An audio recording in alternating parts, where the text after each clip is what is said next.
So yeah, this is a cylinder that's been removed. Intake valve, exhaust valve.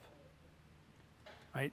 Who knows what a lifter is? Okay. Push rod? Rocker arm. Okay. So this is a lifter. The lifter goes inside the engine, and the lifter is physically touching, right, the camshaft, and every time the lobe on the camshaft rotates by, the lifter moves. Now these are called hydraulic lifters, and you can see there's a little hole there. They are getting filled with the engine's hydraulic fluid, and that's what? Oil. The lifter touches push rod. And it's doing this and that. Okay? The push rod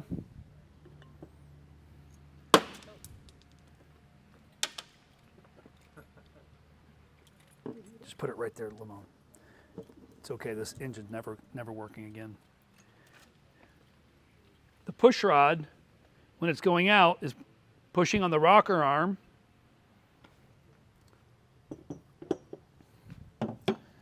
And the rocker arm pushes on the valve. That's what we're using to open and close these valves. Now,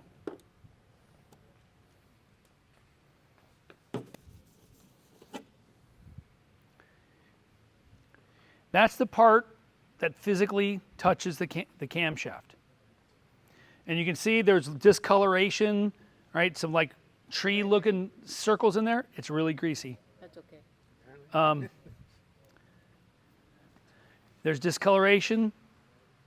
This one isn't bad, but you can also feel that it's got a little flange that's starting to develop there. And that discoloration.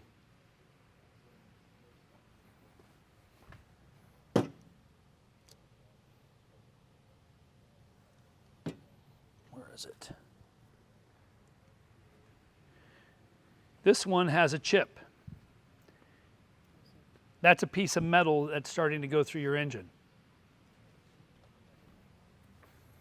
Now, you've heard about the scoring inside the cylinders when they're brand new. When you look in here, you can actually see this one isn't that bad. You can still see some cross hatching, but see at the top of the cylinder walls how there's like all that gunk. This one's clean from this engine. That's carbon and oil, burnt oil, getting stuck to the top of the cylinder.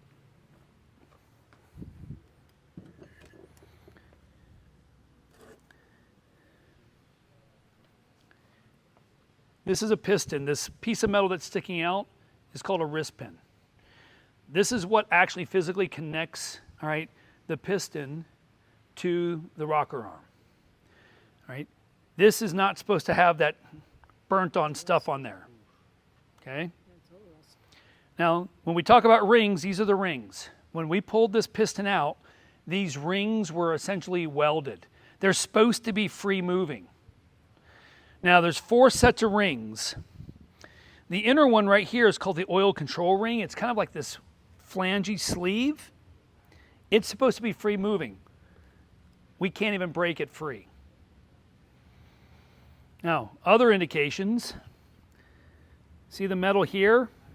It's starting to get flared out. Okay? Because this pin goes all the way through, and I'm going to show you all the rocker arm here in a second. But that's getting flared out, that's showing that this thing was not pushing properly inside the cylinder. Now, let's see. Let's go over and we'll go take a look at the engine. Please be careful of static wicks. We've got to come down to the blue and silver in the corner.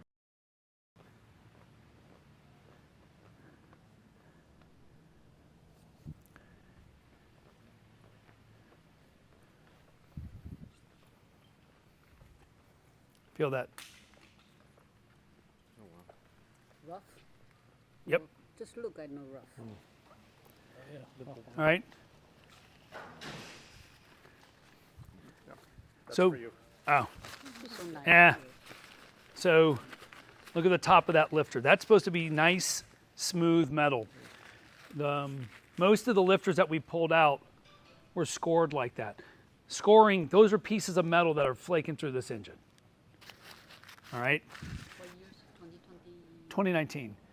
So this engine has about 1,100 hours on it.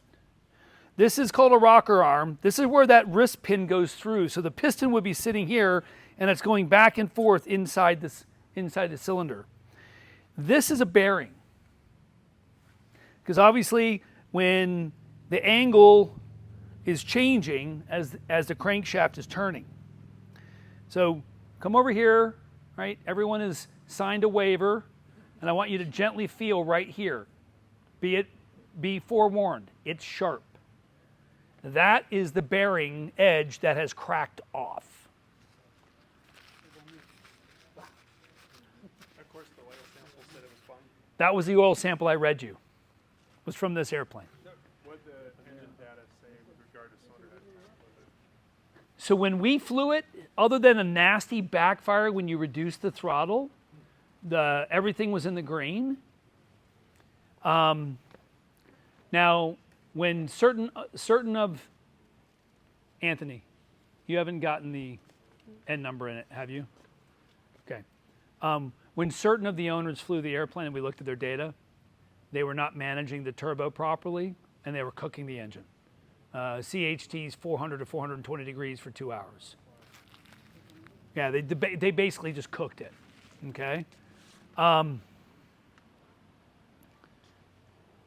So you can see, I told y'all that these cylinders are these are consumable items. It's about a 2.5, 3 hour labor to unbolt one, slide a new one on, bolt it back on. Now these are plates that are helping the engine stay together. These aren't normally here. This is for when you've got the cylinders off. It helps hold the engine together. Because each of these bolts, in addition to the ones up here, there's obviously a required certain amount of tension that's holding all the bearings in place. We're hoping that this is overhaulable, but we're not sure.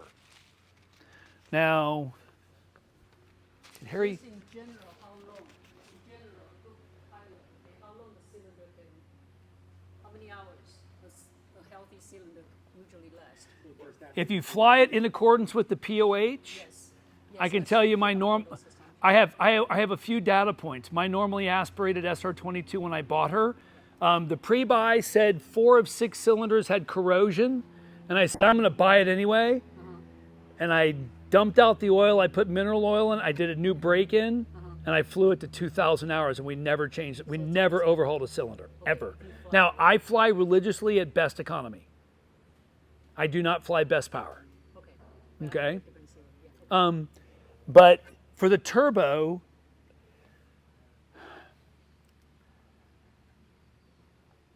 unless I'm doing something like I'm leveling off for a quick little diversion, I might do a lean and peak climb with the turbo. I do a full power climb. Okay. When I cruise, obviously the limit is 30.5 inches manifold pressure or less at cruise, running lean of peak. And then, you've got that benchmark, if your CHT hits, 420, then lean it another half gallon per hour to cool it 15 degrees. I normally fly the turbo somewhere around 29.5 to 30 inches when I fly the turbo. I think 426 Delta Golf is the highest time turbo that I've dealt with. It's about 1,900 hours on the engine. Just, when you think about the turbo, the complexity of the turbo, it is much more maintenance intensive. That's why the basic cost of the annual inspection is higher, because there's more stuff that you have to do. I typically see us having to overhaul a cylinder somewhere between the 1,200 and 1,600 hour mark for a turbo that's been flown perfectly per the POH. Then when you bought your normally aspirated, okay, they say the cylinder erosion. Is it because? I didn't say erosion. I said corrosion. Oh, corrosion. I'm sorry. That's one I know, see? But erosion is different. I know. You know? That's because the compression is below your benchmark, you say 60? No, in the case of, the reason why I took it as is, even though we renegotiated the price of the airplane a little bit, is the airplane had flown 11 hours for the previous 12 months. Okay. Remember, at least half of your valves are open. And this airplane, oh, by the way, was sitting on the ramp at Henderson. And even out in the desert, stuff corrodes, right? If something's exposed to, if metal's exposed to oxygen, it's going to have corrosion. It's normal. And I can tell you that, you know, a couple of times, 2 Hotel Papas, she had low compressions. 4 Delta Romeo had low compressions. And Harold and or Arnold and Harry said, let's do 25-hour run of mineral oil. We would run at best power like we were breaking it in. Cleaned it right up. So it's okay if it's 60, try, don't have So when it comes to Continental, they published this thing called master orifice. So they're looking at the pressure here as well as over here. Yeah, they have that number. Yeah, and there's a matrix, and I don't know what the numbers are. That's why we built such a great team here. But with a Continentals, it's perfectly okay with a big bore to have compressions of 60. What you care about is the bore scope. I mean, I can tell you this, I didn't know it. I was flying 2 Hotel Papa for like 3 months with a completely dead cylinder, had no idea. Dropped her off for annual. I was with my future son-in-law. I'm letting him fly because, you know, at the time he was a cadet at the Air Force Academy, wanted to go to pilot training. So he's flying. We're just having a great time. We land, we drop it off at Arnold's place. And because it was hot, they came into the compression. And when they started doing the compression test, you heard this one cylinder making this wheezing noise. I'm like, he goes, yeah, compression is 0. And I'm like, crap. The engine page doesn't show when your compression is 0? That airplane didn't have an engine analyzer. I had no idea. So believe it or not, if the compression, what you would probably see, right, with low compressions, you might see the EGT a little bit lower, the CHT, but then again, if your magneto timing is off, the number one place to look, EGTs. Okay? Because if the magneto timing is off, then the spark plugs aren't firing at the right time. So when they're detonating, it might be too rich or too lean for the situation. I defer to what my relationship with my maintenance team is like my relationship with my doctor. It's a two-way, yeah, it's about the health of my airplane, which is the safety of my family, you know? But these things, they work great, last a long time. And, you know, but they need to be flown in accordance with the POH. Look, there's so much information on the internet, all right? I don't go to the forums, right? And you know, I to see triple P. That's why I sometimes get the answer. I don't know. I ask you the reason, okay, of what, for example, the magneto, why you choose, because some mechanic they base on the cost. No, I like to base on the safety and the longevity of the aircraft. So I'm gonna steal Greg's thunder. I like dispatch reliability because I don't like being stranded. You know, for the cost of a magneto to know that my engine is most likely going to start, it's worth it. You know, so think about this.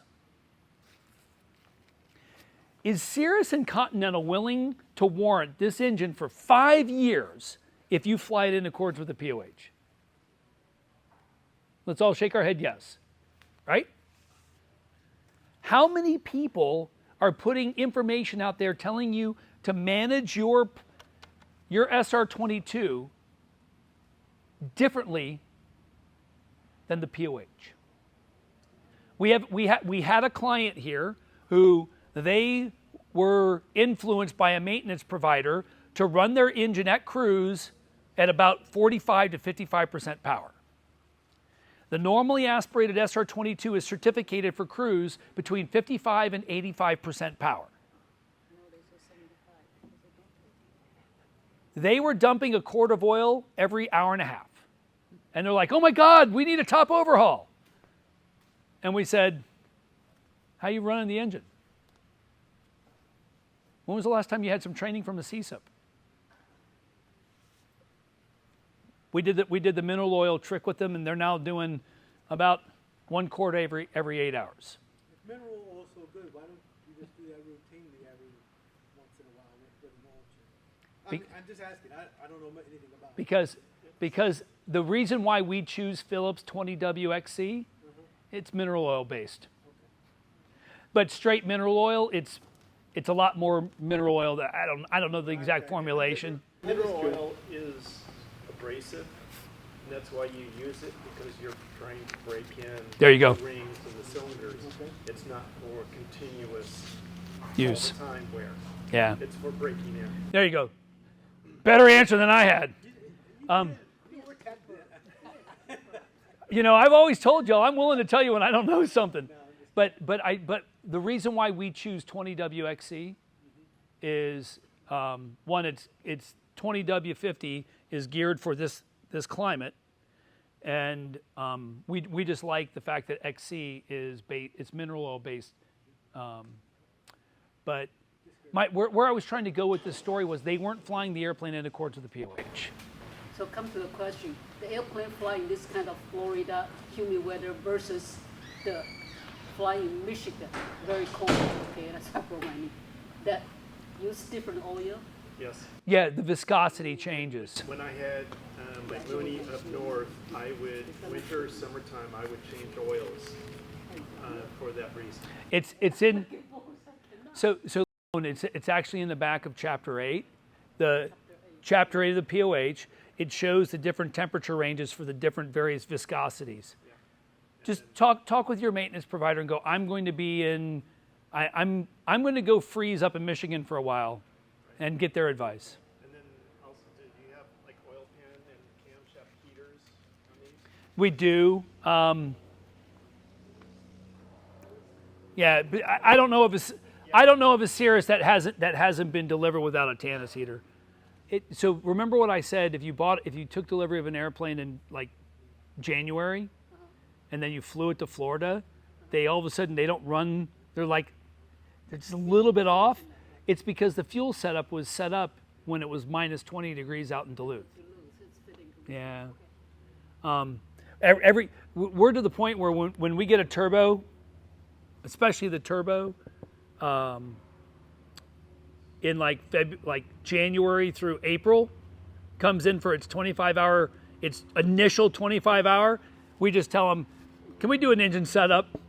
And I can tell you, it is an art to set up a turbo, because there's 4 different parameters that they control, and if you change one, it affects the other 3. It normally takes about 5 engine runs to get it straight. And then, oh, by the way, if your maintenance provider offers test flights, you know, with a qualified instructor, recommend you take them up on it. I pay for it myself, and I want to tell Cirrus it should be mandatory, because It should. this time he used to fly Cirrus. Right now he's a Delta captain. He flew, he didn't take off. I know something happened. CO come out. Yeah. Warning sign. I agree with you. It should be mandatory, but not every place has qualified pilots. And I'm sorry, it can't be for free because we have to value our time. But I can tell you, it's worth its weight in gold. It's definitely worth it. It is. And oh, by the way, if you have a FICI airplane, first off, please don't run FICI when you're going to come drop your airplane off for maintenance here, because they drip for 2 weeks. And now we've got a puddle all over our hangar. More importantly, I strongly recommend that if you're running FICI, give your airplane a freshwater rinse. Rinse it off. They say it's not corrosive, but we find different corrosion points in the FICI equipped aircraft versus the clean wings. So the only difference is it's got TKS fluid in it. I know it's not corrosive, but there's stuff, right? Heck, it could be like salt if you're in an ice environment.